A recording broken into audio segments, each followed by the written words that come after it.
जब भी हम लुकिज्म के किंग्स के बारे में बात करते हैं तो हमें लगता है ये सब नूबड़े हैं, क्योंकि हमने ऐसा देखा है कि उनको सेकंड जनरेशन वाले बंदे पीट के चले जा रहे हैं, बट ऐसा बिल्कुल भी नहीं है। तुम्हें ये नहीं भूलना चाहिए कि सेकंड जनरेशन में जो बंदे हैं वो अपने मेन कैरेक्टर्स हैं, तो ऑब्वियसली वो इनको हराएंगे ही, वो उनको सरपास करेंगे ही। उनमें से कुछ अपने मेन कैरेक्टर्स जो है वो इनके स्टूडेंट भी हैं एंड इनको सरपास कर चुके हैं उन्हीं की टेक्निक सीखने के बाद। यानी अपने फर्स्ट जनरेशन के जितने भी किंग्स रहे हैं वो काफी ज्यादा ही स्ट्रॉन्ग थे। एंड जैसा कि हमें पता है इस जनरेशन से आने वाली जो जनरेशन आगे की रहती है वो पिछले जनरेशन को सरपास करती ही है, ये जनरली हमने देखा है। हालांकि जीरो जनरेशन ज्यादा स्ट्रॉन्ग थी फर्स्ट जनरेशन से, लेकिन उसके बाद भी अगर टेक्निक वाइज देखा जाए तो वो लोग आगे ही थे। एंड फर्स्ट जनरेशन के किंग्स जैसे कीते किम, जी हाँ कीते किम भी फर्स्ट जनरेशन का किंग था, किंग ऑफ सियोल। जैसा कि हमें पता है पहले जीचेंग क्वेक था यानी फॉर्मर किंग ऑफ सोल, लेकिन उसके बाद कीते किम बन गया उसको हराने के बाद। तो कीते किम, जीचेंग क्वेक, टेसुमा, गोंगसब जी, स्योकड़ू वोंग, सियोंग जी युग, जेग्योन्ना, यूजे सियोन, ये सब कुछ फेमस नेम्स हैं किंग्स के अंदर जिसको हम जानते हैं एक्चुअली में। एंड हम यहाँ पे कीते किम को इंक्लूड नहीं करेंगे वरना इन सब में सबसे ज्यादा स्ट्रॉन्ग तो कीते किम ही निकल जाने वाला है। ऑब्वियसली वो अभी में ही सबसे ज्यादा स्ट्रॉन्ग है, तो कीते किम को हम हटा देते हैं यहाँ पे। बाकी जितने अपने फेमस जो फर्स्ट जनरेशन किंग्स रहे हैं जिनको हमने देखा है पास्ट के अंदर, जिनका इन्वॉल्वमेंट रहा है स्टोरी के अंदर,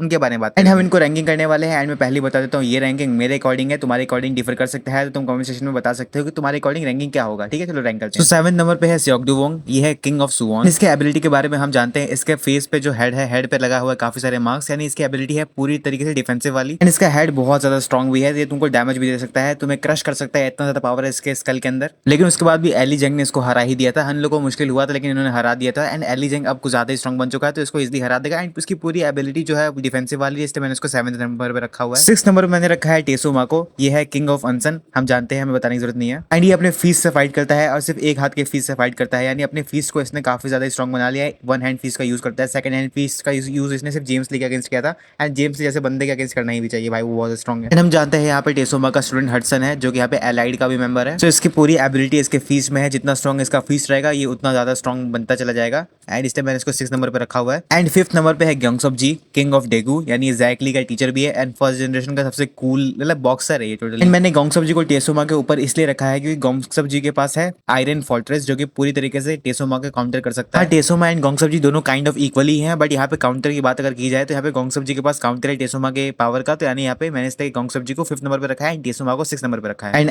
एज ऑलवेज ग्योंगसप जी का जो स्टूडेंट है जैकली है एंड जैकली हडसन से काफी ज्यादा पावरफुल है। एंड जैकली आई थिंक ग्योंगसप जी को भी सरपास कर चुका है आयरन फोर्ट्रेस के अंदर। तो ग्योंगसप जी की जो टेक्निक है आयरन फोर्ट्रेस वो काफी ज्यादा ही ब्रोकन है, यानी तुम उसको अगर मास्टर कर लेते हो तो तुम्हारे पास लाइक बहुत ज्यादा अच्छा डिफेंसिव चीज आ जाएगा। एंड 4th नंबर के बारे में बात करें तो मैंने रखा है जेगोन्ना को, किंग ऑफ इंचॉन। एंड हमने रिसेंटली इंचॉन आर्क में देखा था कि जेगोन्ना कितना ज्यादा पावरफुल है, उसके अंदर कितना ज्यादा स्ट्रेंथ है, उसके किक के अंदर कितना ज्यादा स्ट्रेंथ है। प्लस स्ट्रेंथ के साथ उसके पास स्पीड भी है, तो जेगोन्ना के पास ये भी एडवांटेज है। लेकिन 3rd नंबर पे जो है किंग यूजेशियन, वो भी किंग ऑफ इंचॉन है, हमने भूला नहीं है, मैंने भूला नहीं है, दो किंग है यहाँ पे इंचॉन के, यूजेशियन और जेगोन्ना। एंड यूजेशियन 3rd नंबर पे आता है, 4th नंबर पे जेगोन्ना आता है, क्योंकि हमें पता है यूजेशियन जब जेगोन्ना से फाइट कर रहा था तो वो होल्ड बैक कर रहा था, यानी यूजेशियन जेगोन्ना से ज्यादा स्ट्रॉन्ग है। क्योंकि यूजेशियन सिर्फ एक टीचर से ट्रेन नहीं हुआ, उसके 2 टीचर रहे हैं, एक पेचोंजो रहा है एंड एक जिससे जेगोन्ना यूजेशियन दोनों ने ट्रेन किया था एंड वो भी किंग था, वो भी बहुत ज्यादा स्ट्रॉन्ग था। एंड पेचोंजो भी काफी ज्यादा स्ट्रॉन्ग है, तो यूजेशियन को इन दोनों ने ही ट्रेन किया है। एंड यूजेशियन काफी ज्यादा स्ट्रॉन्ग भी है एंड उसका टेक्निक भी जेगोन्ना से I think kind of superior है, काइंड ऑफ सुपीरियर, ज्यादा नहीं। तो वो चाहता तो इसलिए जेगोन्ना का जो स्ट्रॉन्ग अटैक था उसको डिफ्लाई करके उस पर अटैक कर सकता था अपने फुल पावर से, बट उसने किया नहीं, जानबूझ के उसने अपने ले लिया क्योंकि वो अच्छा इंसान था यार। उसका रियल एम रहता जेगोन्ना को हराने का तो कब का हरा के निकल चुका होता, बट उसका एम था बचाने का इंसान को, दैट्स व्हाई उसने अपने आप पर वो अटैक ले लिया था, लास्ट पे अपने आप को सेक्रीफाइस कर दिया था। Rest in peace our glorious king यूजेशियन। और जरा बताना जेगोन्ना कौन से नशे में गया था जेम्स ली के पास लड़ने के लिए, मतलब कह रहा था मैं जेम्स ली को हरा दूंगा। भाई पागल है क्या भाई, इतना मुश्किल से डैनियल इतना घाव खाने के बाद, सब लोग इतना घाव खाने के बाद तुम्हारे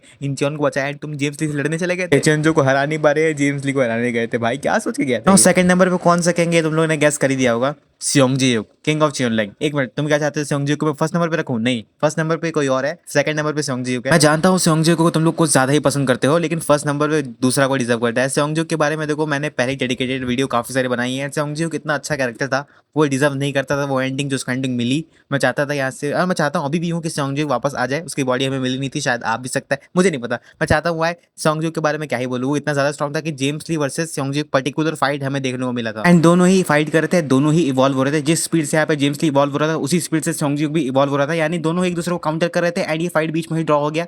हम जानते हैं कोई एक हारने वाला था नहीं इसके अंदर, राइटर ने ऐसी पीडीजे ने ऐसे ही ड्रॉ कर दिया था इस फाइट को कि कोई जीतेगा नहीं कोई हारेगा नहीं।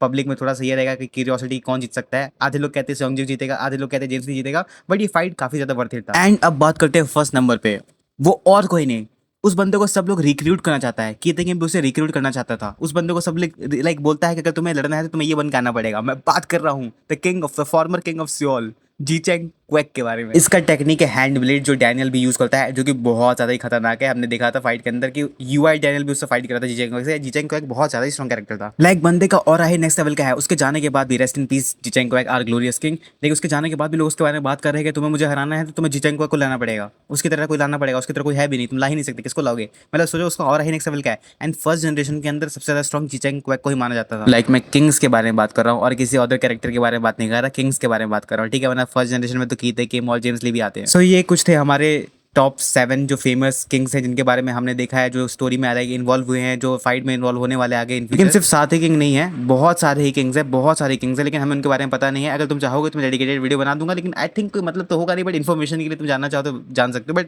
लेकिन ये जो 7 किंग्स के बारे में बताया, ये इंपॉर्टेंट है। एंड हाँ, फिर से मैं कह रहा हूँ, ये जो लिस्ट था टॉप 7 जो लिस्ट था, ये मेरे अकॉर्डिंग बना था, मैंने इनको ऊपर नीचे किया है। अगर तुम्हारे लिए कोई सेओंगजी को ऊपर होगा, जीचेंग क्वैक नीचे होगा, यूजेशियन जोगन्ना में कोई चेंज करना है तुमको, गोंगसोजी टेसोमा में चेंज करना है, सेउडी वोंग में चेंज करना है, तुम कर सकते हो अपने अकॉर्डिंग, कमेंट सेक्शन में बता सकते हो, ठीक है? सबके ओपिनियन, सबका थिंकिंग सेम नहीं होता। किसी को कैरेक्टर फेवरेट रहता है तो तुम ये हेट मत करना, अपना ओपिनियन बस बता देना, शेयर कर सकते हो। सबका ओपिनियन डिफरेंट रहता है, जो कि पढ़ने में भी अच्छा लगता है कि सब एक जैसा नहीं बोल रहा। सो वेल, अगर चैनल पर नहीं हो तो चैनल को सब्सक्राइब कर लेना सब्सक्राइब। एंड मिलते हैं नेक्स्ट वीडियो में। चलो bye bye, see you, I love you.